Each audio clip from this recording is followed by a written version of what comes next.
Bonjour à toutes et à tous et bienvenue dans Cinefiles pour une nouvelle analyse de séquence. Je devrais en poster plus souvent, eh bien je vais essayer de m'exécuter. Je vous propose une analyse de séquence de Agora, un film sorti en 2009 de Alejandro Amenábar, une sorte de péplum philosophique comme je le dis dans l'analyse, et je vais vous proposer une séquence presque choisie par hasard puisqu'il s'agit d'une proposition, une analyse de commande comme je le faisais à l'époque puisque cette analyse date de 2012, donc ça remonte un petit peu, mais oui, je stocke des analyses de 2012, vous avez bien entendu.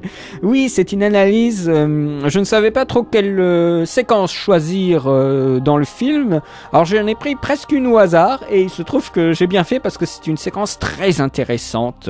Alors c'est une analyse qui mettra en perspective des affaires de montage et de mouvement de caméra pour nous faire avancer l'idée que on va créer dans l'esprit de quelqu'un une adhésion à une idée. Il va devenir croyant en quelque chose par le biais du montage et du cadrage. Donc il y a toute une mise en scène qui est orientée pour faire croire, pour faire adhérer un personnage à une idée. J'ai essayé, sans le faire exprès, puisque j'analyse la mise en scène sans avoir quelque chose à démontrer de base, mais il se trouvait qu'au final c'est ce qui en était ressorti le plus. Donc je vous invite à regarder cette analyse qui est, je trouve, bien différente de ce que je fais aujourd'hui. Je trouve que à l'époque j'étais beaucoup plus sensible à tout plein de petites choses parce que j'avais très peu de notes avec moi et la plupart des commentaires se faisaient, comme on pourrait dire, en live, c'est-à-dire que mon texte, ce que j'avais à dire n'était pas aussi formaté qu'aujourd'hui. Donc je prenais beaucoup de liberté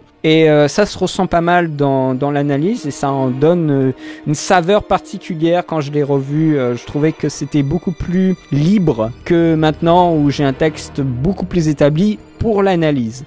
Donc je vous invite à aller la regarder. Je devrais revenir aussi à des analyses plus simples, à des séquences plus simples, je crois, pour essayer de me libérer en fait de textes trop bien encadrant mon commentaire. Je vous invite à voir cette scène. Comment convertissons-nous les gens cinématographiquement? Vous aurez peut-être la réponse dans cette analyse. N'hésitez pas à aller la voir, elle est dans un lien présent dans la description.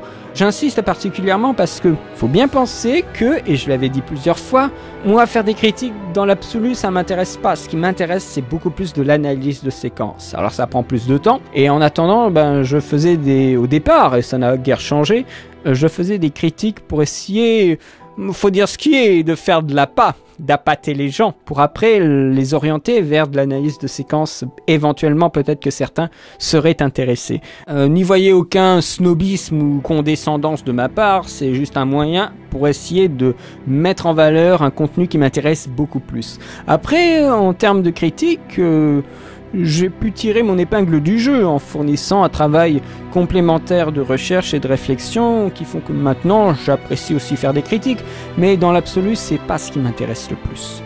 Voilà, je voulais vous parler un petit peu de ça.